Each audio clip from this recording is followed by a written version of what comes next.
The reason you can't grow your B2B consulting business could be that you're trying to implement tactics that some online guru is trying to convince you of. And those tactics, unfortunately, keep you poor, or at least they won't make you rich. I recently attended a webinar by a big player in the client getting niche. And all the tactics that he promotes to book sales calls with B2B consulting clients are either completely unscalable, meaning that they always depend on you, the founder, to implement them, or they depend on somebody else's audience, on somebody else's platform. And guess what? They often charge to access their platform. And those are the worst types of tactics. And I've seen this over and over that big gurus are promoting methods they themselves don't really use. This person was running a webinar that he used to pitch at the end, but of course he was pushing other tactics. It's almost like these people are trying to create a two-tiered society. Here, the digital lords who use the fancy webinar funnels, and there, the peasants who have to go to conferences and do networking. Whether that's a deliberate ploy to minimize competition for themselves or just pure coincidence, I'll leave that to your judgment. I'm here to show you what are these methods that you should avoid if you want to scale your B2B consulting business. I also want to give you something of a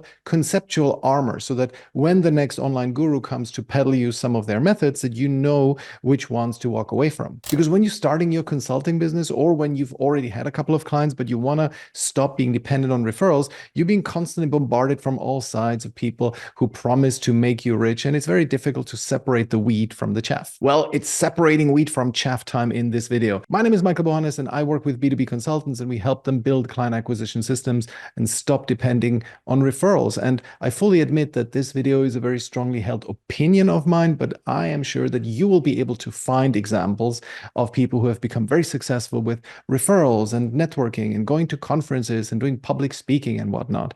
I'm sure these people exist. But based on everything that I've seen after talking to about 1,000 consultants and working with almost 150 of them, is that these methods that are peddled by this online guru and that stand exemplary for many others, that these methods simply don't scale. And we have gotten far better results with those who do. So let's talk about the tactics that this fellow implored his audience to use, all the while his tactic was a live webinar driven by ads. So he said, networking and referrals, you need to go to conferences and hit up unsuspecting prospects at Starbucks. I promised, this is what he said. Going on podcasts and doing public speaking gigs. He had 2 more. He had promised 6 of these tactics, but the webinar at that point had been going for an hour and I couldn't stomach anymore. So I stopped. So those are the 4 that I heard. Now, let's talk about why are these tactics bad? Well, there's 4 reasons. First of all, they cannot be outsourced to more junior people, ever. Okay. Try to send a junior employee to an industry conference and see how that goes. Try to get somebody to represent your company on a podcast and let's talk then. Try to have a contractor of yours to hit up people in the line at Starbucks, right? The better they are, the more you'll have to pay them. You know, at some point you might get somebody, you might work with somebody who is, super driven and you can absolutely put them in front of people. Well, you'll have to pay them a lot, right? They're probably going to be effectively a partner of yours. And the hallmark of a good client acquisition system is that it can be outsourced to relatively low-skilled people, or it can be automated and it can be scaled using platforms, right? But that's a separate story. It's more about the outsourcing and having other people run it. You don't want to be involved with client acquisition if you are, beyond 100K a month, right? You don't want to be doing that. Of course, you can take some very high value sales calls. You can do a little bit of, highly professional networking. That's fine. But you don't want to be responsible for the bulk of revenue coming through. That needs to be done by other people. Okay. Second reason, these methods have a high noise to signal ratio. What do I mean by that? Well, you don't know what's working to actually get you clients. The input-output relationship with these methods, like networking, going on podcasts, public speaking, and so on, that is not clear. And especially when you're starting out, you want to minimize the noise and truly understand what triggers people to schedule a call with you and to buy. Success on a podcast. Let's just take this example. If you're successful on a podcast, for example, you have great rapport with the host, you're hearing from the listeners how much they enjoyed that episode and all of that, like being, a good podcast guest, that is treacherous because are these people really your buyers? Only because you get a lot of applause, does that necessarily mean that you will get buyers from this? No, I'm not knocking content. This is me here doing a content video, doing a YouTube video. But it is that these things are just very difficult to ascribe and to attribute success to. Okay. And especially when you're in the early stages where you don't yet know how to get a stranger to work with you, having all these methods that are so uncertain as per their input output relationship, that's tricky. Again, what do I mean by input output relationships? I'm hoping I'm making this really clear, is that when you, for example, when you're sending cold emails, you know that, and you more or less they work. You know that if you send double the amount that you sent yesterday, you will probably get very likely the double the results. So if you get one call booked per 100 emails, well, just send 300 emails and you're going to book 3 calls. Okay, so that is a clear input output relationship. Now, if you go on speak on a public stage, right, somewhere, and you get success, people clap and so on. You don't get much from this, but you don't get any leads from it. But then should you continue doing this? Like, how likely is it that somebody will actually, on the 5th public speaking engagement, that they will want to work with you? Is that clear? Is that really predictable? That is the issue that I have with these methods. It's at the high noise to signal ratio. You can go to 10 podcasts and not have a single point of success, not a single client come from that. Third reason, these methods depend on multiple gatekeepers. Like, you always depend on somebody else's audience. The podcaster, the conference organizer, the public speaking event owner. You never build your own audience with these methods. You could now say, well, running ads also makes you dependent on a gatekeeper. Have you ever been banned on Facebook, right? And of course that is true. And Facebook especially is insanely trigger happy when it comes to banning your ad account. But Facebook isn't the only game in town. You can run ads on LinkedIn, Twitter, YouTube, Google Search, TikTok. And while these are also gatekeepers, the room that they are gatekeeping is vast. Okay, just once you pass their muster, you access a huge amount of an audience, right? By and large, if you just stick to the rules of one big platform, that alone can add $1 million to your yearly revenue and more. In turn, there is no public speaking stage, no one podcast appearance, not even if you went to Joe Rogan, that can reliably add $1 million to your revenue. Yes, it's not great to have a gatekeeper in the form of ad platforms, but the potential scale makes up for that fact. If you have to go to like 17 different podcasts, as you go on their podcast, it's so much individual effort that you have to do. And then you have to go there, you have to be on point and so on. All of that is, you depend on multiple gatekeepers, right? And one person might not like you. I once was rejected by a podcaster, right? She was supposed to interview me, and then she read a couple of things about me that I posted on LinkedIn, and then she disinvited me from the podcast. All of that can happen. Also, and probably the most important one, is that these methods lack scale. Public speaking, unless you record the event and then use it as online content, is terribly unscalable. As an early stage consultant, you'll be speaking in front of relatively small crowds, and you have to dress up, you have to look good, be sharp and on point. It's a lot of effort for very low scale.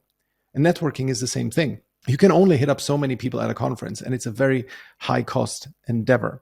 Most people find networking draining. You always have to be polite, look sharp, be on point, all that kind of stuff. Okay. So the suckiest methods of them all is one that combines outsourceability, high signal to noise ratio, dependence on someone else's platform, and lack of scale. And all of those gurus' methods ticked all of those boxes.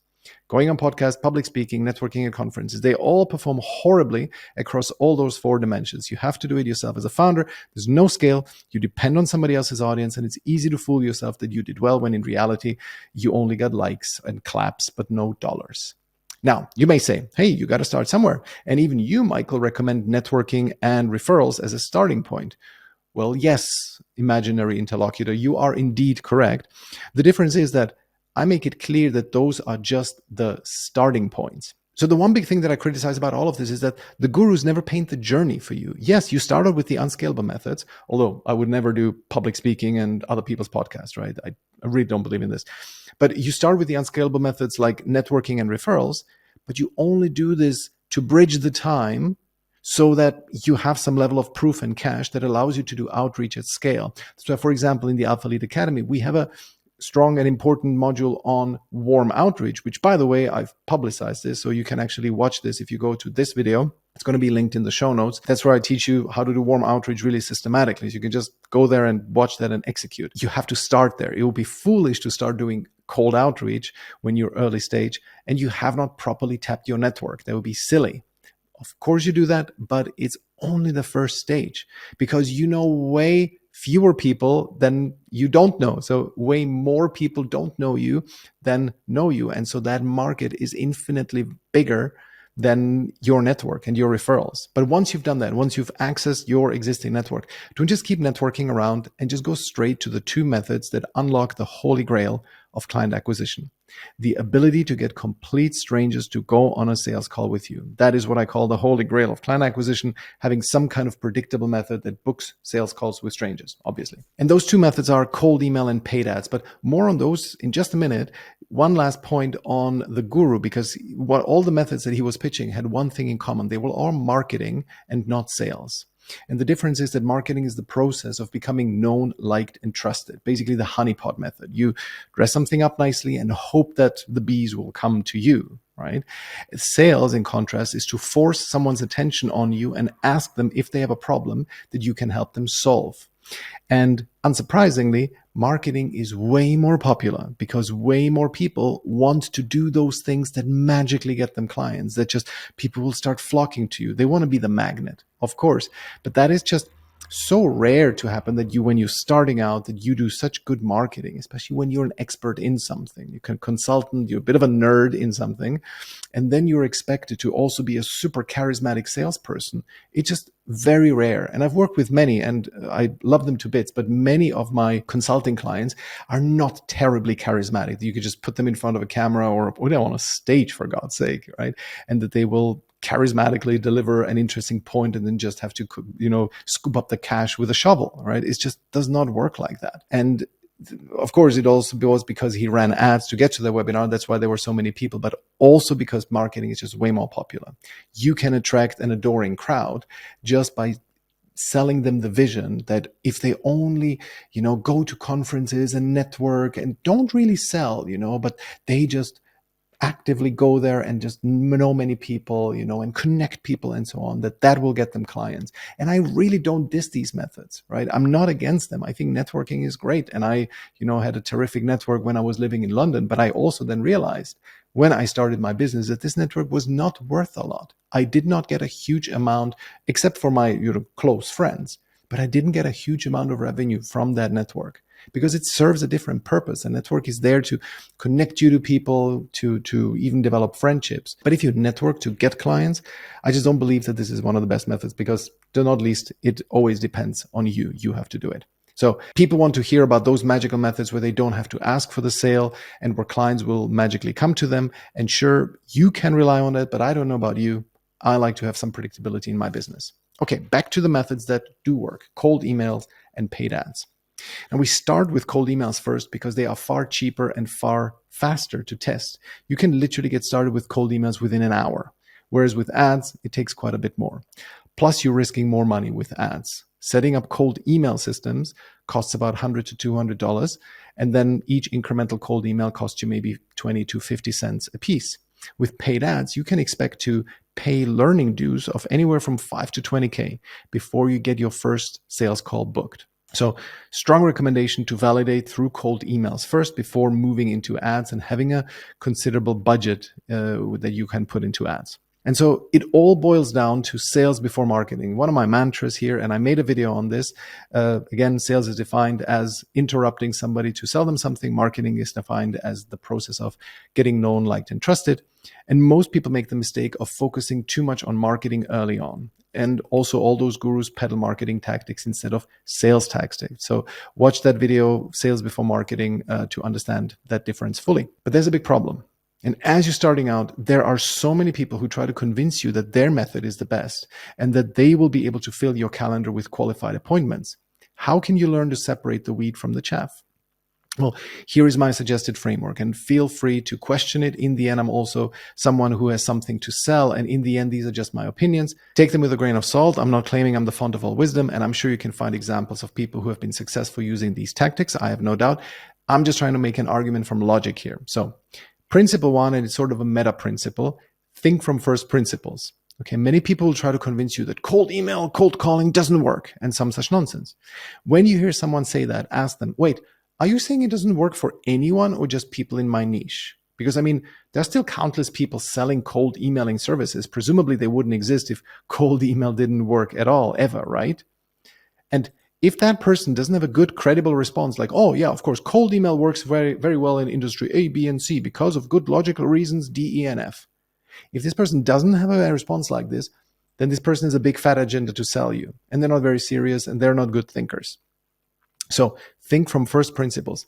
Why should cold email, cold DMing, cold calling not work? If you asked 1,000 people in your target market in person whether they need your services, would all of them say no and walk away? Or would at least some entertain the conversation? Now, if they would, then cold email will work. The only exception here being if they truly never read their own emails, like especially older Fortune 1000 executives do. Yes, if they don't read their own email, then indeed cold email will not work. But in all other cases, first principles thinking strongly suggests that unless something is not physically impossible, it can be done. Okay, so always think from first principles. Now, principle 2, beware of methods that can never be outsourced. Unless your guru of choice makes it clear that they only recommend a particular method for a short time, and that later on you will transition to a more scalable method, do not accept client acquisition tactics that always depend on you, the founder, for a long time. Cold email and ads do not depend on you. Well, they depend on you so for the conceptual aspects of it, but the scalability fire in them does not. Like, you don't need to execute cold emails yourself. You don't need to do the sending. Either a virtual assistant or a tool is doing the sending. Okay? Content, in contrast, depends on you for the large part, and public speaking, networking, and referrals depend on you completely and forever. Again, it's okay to use these methods for a while, but you need to want to transition out of them as soon as possible. Principle 3, beware of methods that provide an unclear or vague input to output ratio. A good question to ask here is, how many iterations of the same thing do I need to do before expecting to see a result? With public speaking, you could literally be at it for years before you get an inquiry to work with you. And that's because when you do public speaking, you're not asking for business in most cases, right? You're not selling. You're doing marketing. Remember this distinction. You're becoming known, liked, and trusted. Great, but it's not sales. Your main goal as you're starting to build your client acquisition systems is to learn, is not to earn, is not to make a lot of money, but to learn. Learn what works in booking you sales calls. And to learn, you need to have a clear build, measure, learn cycle. You put some stimulus into the market, you measure the reaction.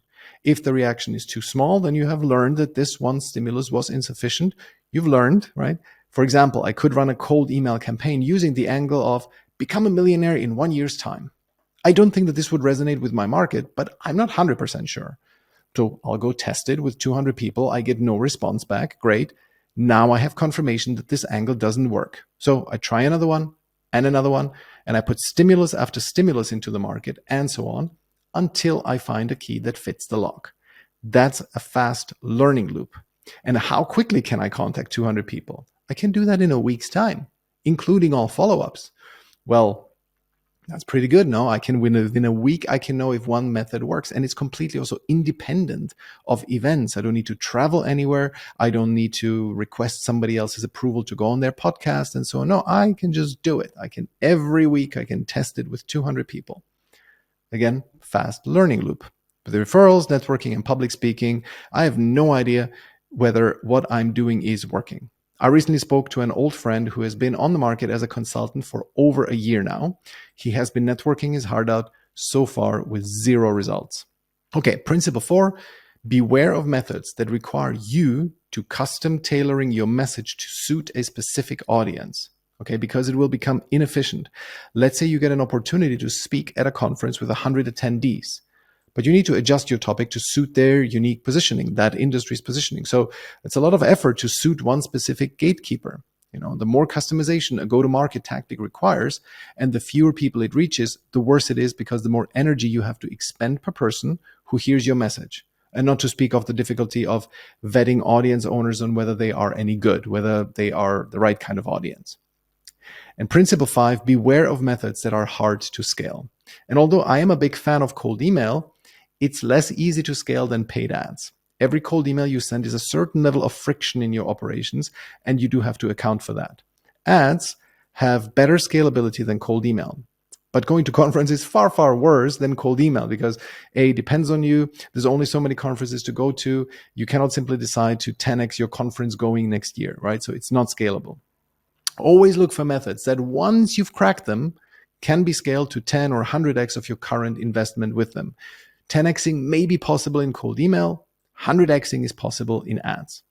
Because once you crack the code with one platform, you want to ride that sucker as long as possible. Even if you landed an interview on a podcast with a terrific audience, you got 2 clients from one appearance on it. Well, it's not like you can go to that podcast again next week, right? It's just, again, not scalable. So when some guru comes to you and tries to sell you his super duper client acquisition methods, remember the FISH acronym. If it's founder-centric, input-output ratio is unclear, small audience per gatekeeper, and it's hard to scale, so FISH, it probably stinks. And so I recommend that you watch this video to understand the difference between sales and marketing and why it's so important to start with sales before you invest a lot of time into marketing.